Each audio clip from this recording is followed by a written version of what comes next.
করা শিরক। কোন খাঁটি সুন্নি আল্লাহর হাবিবের প্রকৃত উম্মত কোন মাজারে, কোন পীরকে, কোন ব্যক্তিকে, কোন মিনারে, কোন সৌধতে, কোন প্রতিকৃতিতে এক সেকেন্ডের জন্য মাথা নত করতে পারে না।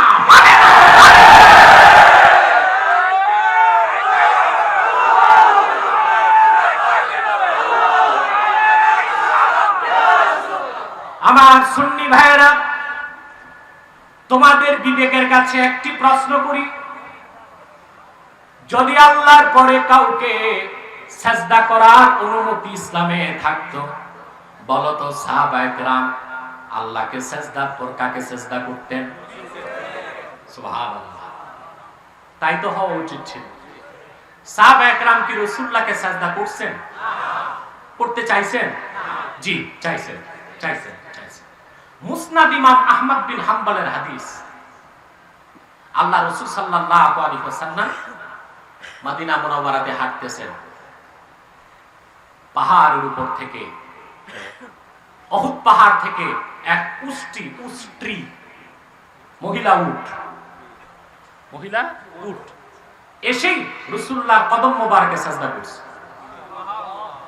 সাহাবায়ে কেরাম বললেন, ইয়া রাসূলুল্লাহ, ইয়া হাবিবাল্লাহ, বনের উষ্ট্রি আপনার নূরময় কদমে সাজদা করে ধন্য হয়ে গেল, যদি আমাদেরকে অনুমতি দেন আমরা একটু সাজদা করতে চাই। আল্লাহর হাবিব অনুমতি দিলেন না। রাসূলুল্লাহ বললেন, আমার শরীয়তে আল্লাহ ছাড়া কাউকে সাজদার অনুমতি নাই। লাউ আমারতু আহাদান আইয়াসজুদা লি আহাদিন লা আমারতুল মারআতা আন তাসজুদা লি যাওজিহা। যদি আমি আমার উম্মতের কাউকে আল্লাহ ছাড়া অন্য কোন মানুষকে সাজদার অনুমতি দিতাম, আমি আমার উম্মতের নারীদের উপর হুকুম করতাম তারা যেন স্বামীর পায়ে সাজদা করে। যেখানে আল্লাহর হাবিব সাল্লাল্লাহু আলাইহি ওয়াসাল্লাম নিজের ক্ষেত্রে সাজদার বৈধতা দিলেন না, সেখানে তোমার পীর যত বড় হোক, যত বড় আব্দাল হোক, ওলি হোক, দরবেশ হোক, সে তো আল্লাহ রাসূলের কোন একজন সাহাবীর জুতার পায়ের ধুলা সমান হয় নাই। তাকে সাজদা করা কি জায়েজ হবে নাকি?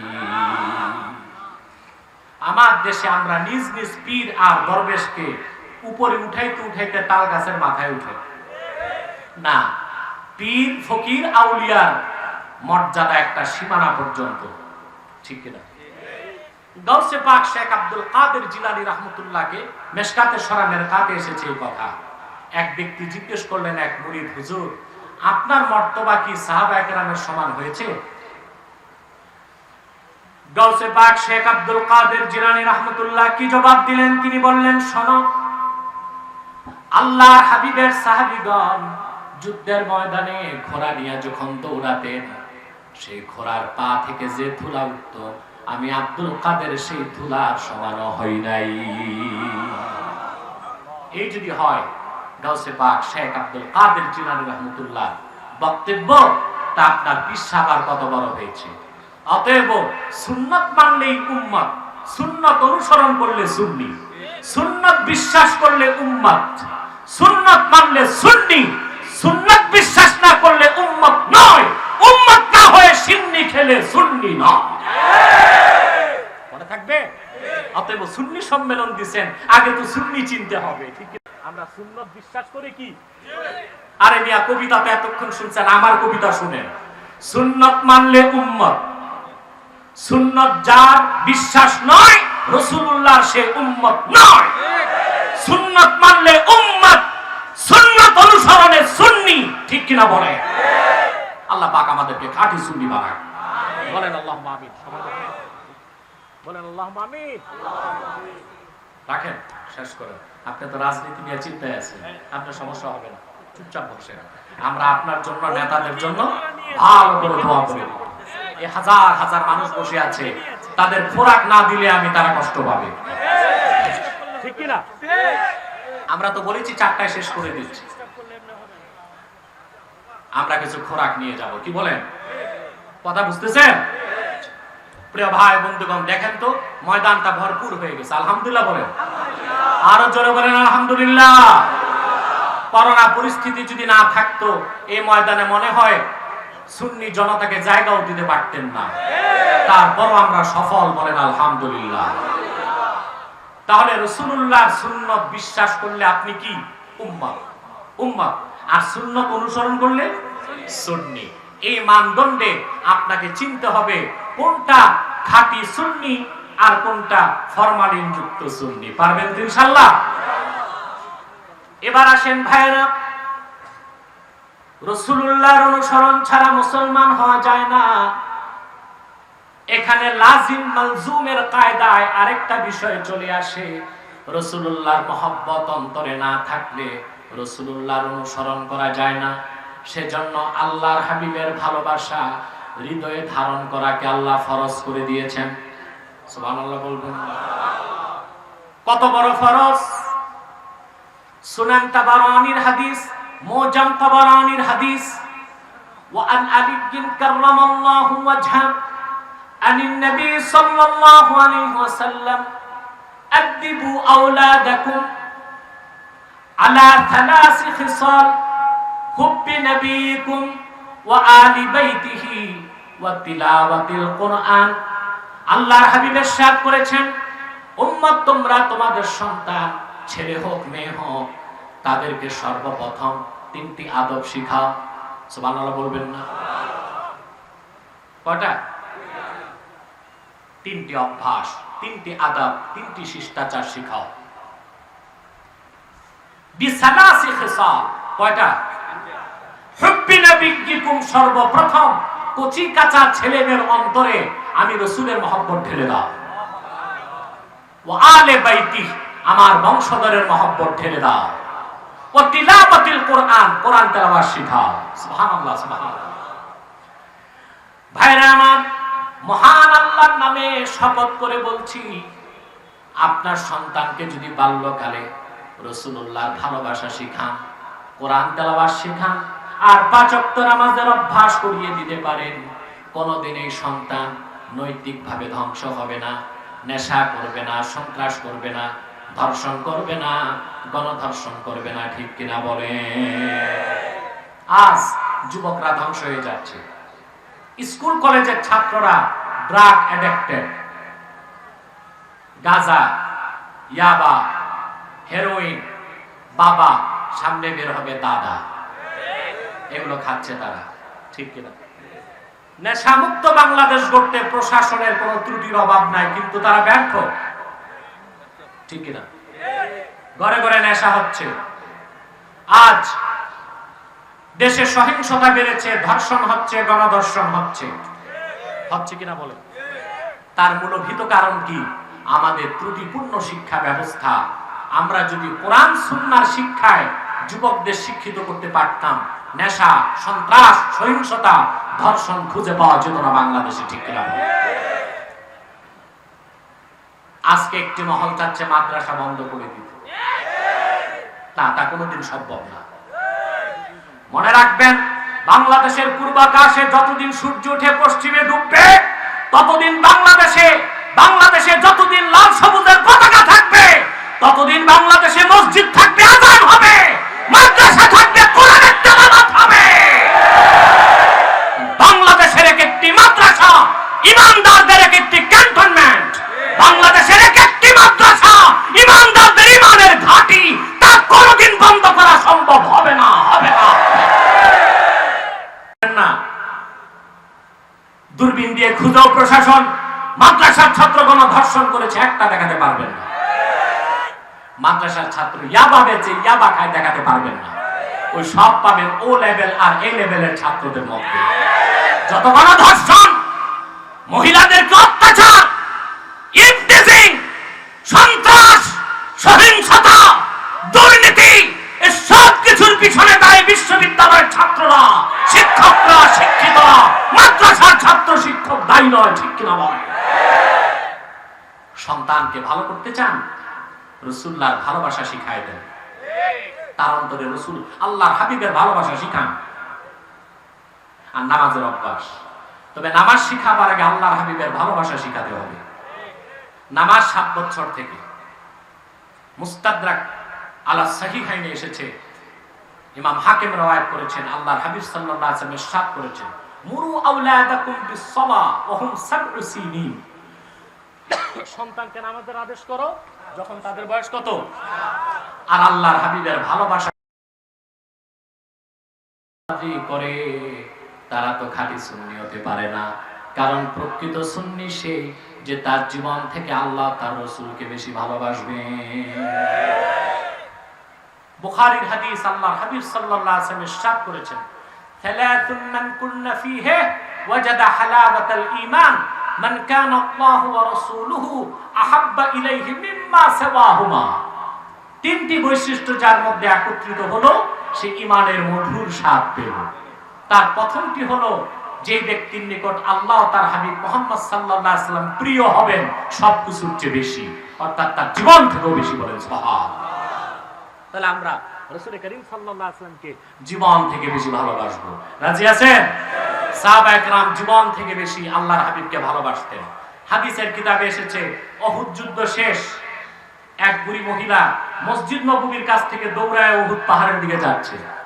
আপনারা যারা হজ করেছেন দেখেছেন, মসজিদ নববীর 21 নাম্বার গেটে দাঁড়ালে উহুদ পাহাড় দেখা যায়, কিন্তু কাছে না। আমি মেপে দেখছি 4 মাইল দূরে। কত দূরে? 4 মাইল দূরে। কত মাইল? মহিলা দৌড়াচ্ছে, হাদিস সাক্ষী, মহিলাটি ছিল আজুজা, বৃদ্ধা মহিলা দৌড়াচ্ছে। উহুদ থেকে কাফেলা ফেরত আসছে। সাহাবায়ে কেরাম জিজ্ঞেস করলেন, কোথায় যাও? মহিলাটি জবাব দিল, উহুদে যাই। বলা হলো, উহুদে যে তোমার কোনো লাভ নাই। কাদ উস্তুশহিদা আবুকে ফিল উহুদ। আমরা দেখেছি উহুদে তোমার বাবা শহীদ হয়ে গেছেন। মহিলাটি বলল, বাবার কথা জানতে চাই না, বলো আল্লাহর হাবিব কেমন আছেন? আবার মহিলা দৌড়াচ্ছেন, আরেকটি কাফেলা আসতেছে। লোকজন জিজ্ঞেস করলো, মহিলা কোথায় যাও? বলল, আমি উহুদে যাই। বলল, কোনো লাভ নাই। কাদ উস্তুশহিদা যাওজুকে, তোমার স্বামী শহীদ হয়ে গেছে। মহিলা বলল, তা জানতে চাই না, বলো আল্লাহর হাবিব কেমন আছেন? সুবহানাল্লাহ বলবেন। আবার সামনের দিকে দৌড়াচ্ছেন, কাফেলা আসতেছে। জিজ্ঞেস করলো, মহিলা কোথায় যাও? উহুদে যাই। কোনো লাভ নাই, তোমার কলিজার টুকরা 2টা সন্তান শহীদ হয়ে গেছে। চিন্তা করেন, একটি মানুষ। মহিলা বলল, তা জানতে চাই না, বলো রাসূলুল্লাহ কেমন আছেন? একজন নারী প্রথম আশ্রয় পায় বাপের বাড়ি, বিয়ের পরে স্বামীর বাড়ি, বিধবা হলে সন্তানের বাড়ি। ঠিক কিনা বলেন?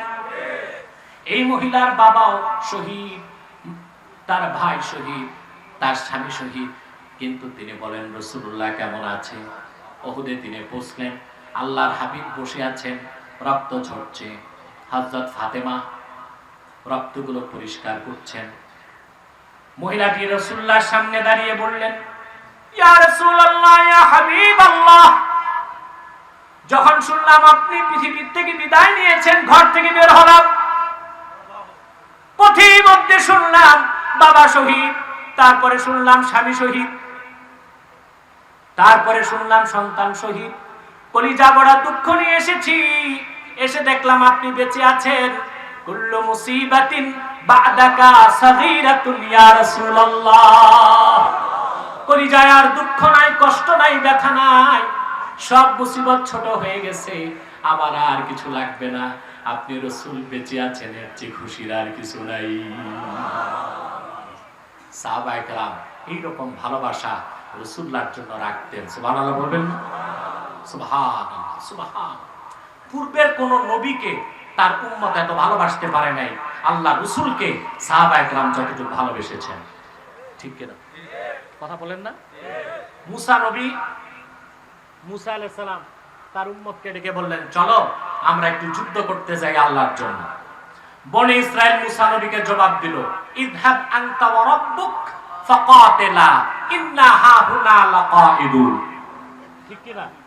মুসা, তুমি যাও, তোমার রবে যাও, খোদায় যে যুদ্ধ করো, আমরা এখানে দাঁড়াইলাম, দেখি ফলাফল কি হয়। নাউজুবিল্লাহ বলবেন। অথচ বুখারী সাক্ষী, সিরাতের কিতাব সাক্ষী, আল্লাহর হাবিব যখন বদর যুদ্ধে যাবেন, সাহাবায়ে কেরামকে জিজ্ঞেস করলেন মতামতের জন্য, বদরের যুদ্ধে যাবে কিনা তোমরা?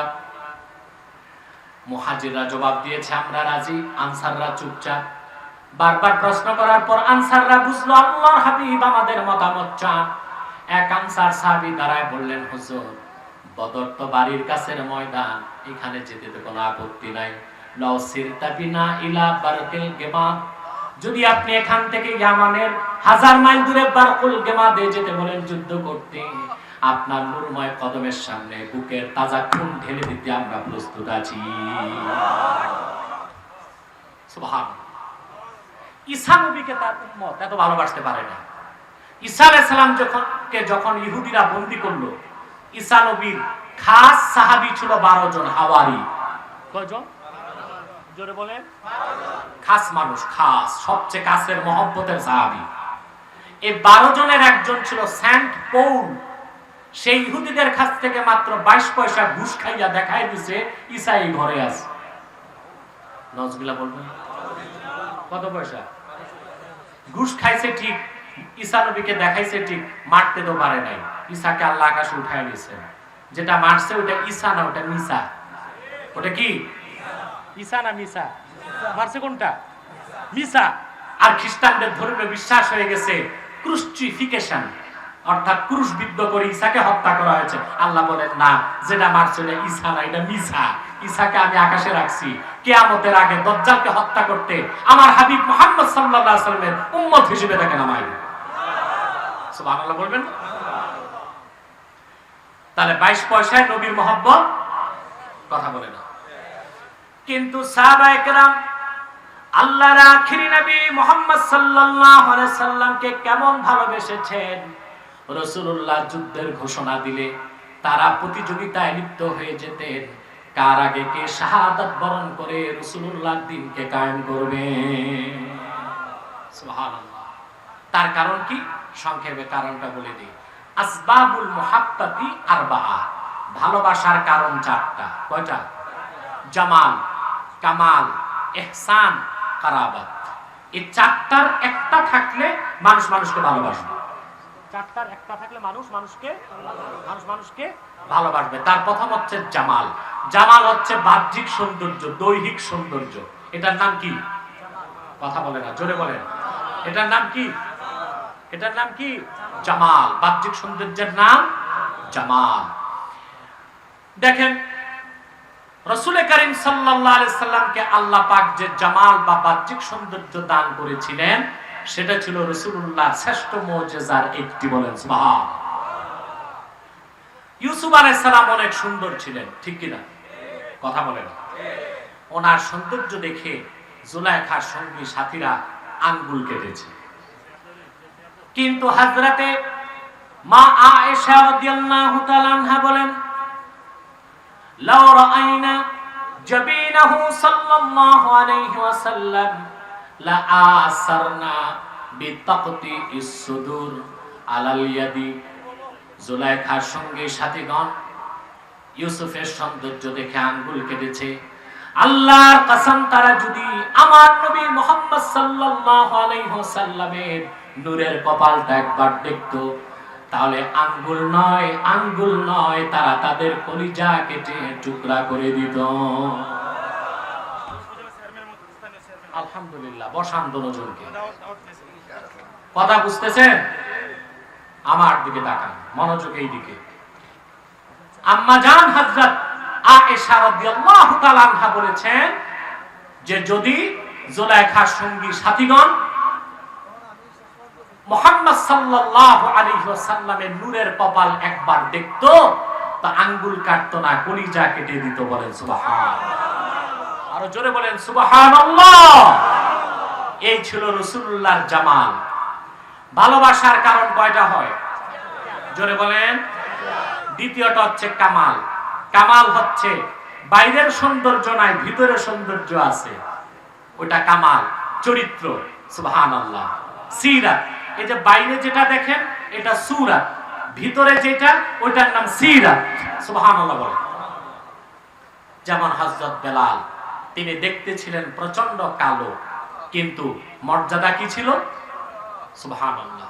বুখারীতে হাদিস এসেছে, আবু বকর, হযরত ওমর বলেছেন, আবু বকরিন সাইয়্যিদুনা ফাআতাকা সাইয়্যিদানা। আমাদের এক নেতা আবু বকর, তিনি আযাদ করেছেন আরেক নেতা, তার নাম বেলাল। সুবহানাল্লাহ। এই ছিল হযরত বেলালের কামাল। কি ছিল?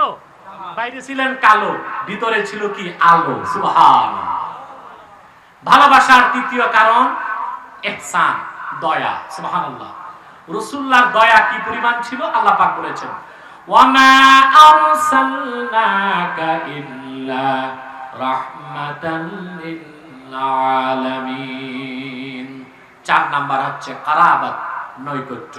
এই পৃথিবীতে বাবা ছেলে, মা মেয়ে, স্বামী স্ত্রীর মধ্যে নৈকট্য থাকে। হাসর ময়দানে কেউ কাউকে চিনবে না, ঠিক কিনা বলেন? বাবা মাকে চিনবে না, মেয়ে মাকে চিনবে না, স্বামী স্ত্রীকে চিনবে না, ঠিক কিনা বলেন? কিন্তু আল্লাহ রাসূল মুহাম্মদ সাল্লাল্লাহু আলাইহি সাল্লাম উম্মতকে পরিচয় দিয়ে কাউসার পান করিয়ে জান্নাত দিয়ে দিবেন। এটা হচ্ছে কারাবাত। তাহলে ভালোবাসার সবব 4টা: জামাল, কামাল, ইহসান, কারাবাত। এই 4টা আল্লাহ রাসূলের মধ্যে জামাল, কামাল, ইহসান, কারাবাত সবচেয়ে বেশি ছিল বলেই সাহাবায়ে কেরাম ১,৫০০ বছর আগে মুহাম্মদ সাল্লাল্লাহু আলাইহি সাল্লামকে জীবনের চেয়ে বেশি ভালোবাসতেন। আমরা ১,৫০০ বছর পরে সেজন্য নূর নবী মুহাম্মদ সাল্লাল্লাহু আলাইহি সাল্লামকে জীবনের চেয়ে বেশি ভালোবাসি। আর সে কারণে কিয়ামত পর্যন্ত খাঁটি সুন্নি আর প্রকৃত মুমিনরা নূর নবী মুহাম্মদ সাল্লাল্লাহু আলাইহি সাল্লামকে জীবনের চেয়ে বেশি ভালোবাসবে। অতএব যদি রাসূলুল্লাহকে ভালোবেসে উম্মত হতে চান, আল্লাহ রাসূলের অনুসরণ করতে হবে, সুন্নতকে বিশ্বাস করতে হবে, সুন্নতকে মানতে হবে। আল্লাহ যেন আমাদেরকে খাঁটি সুন্নি হিসেবে কবুল করেন। বলুন আল্লাহুম্মা আমিন। আসুন আমরা একটু দরুদ সালাম করি, মুনাজাত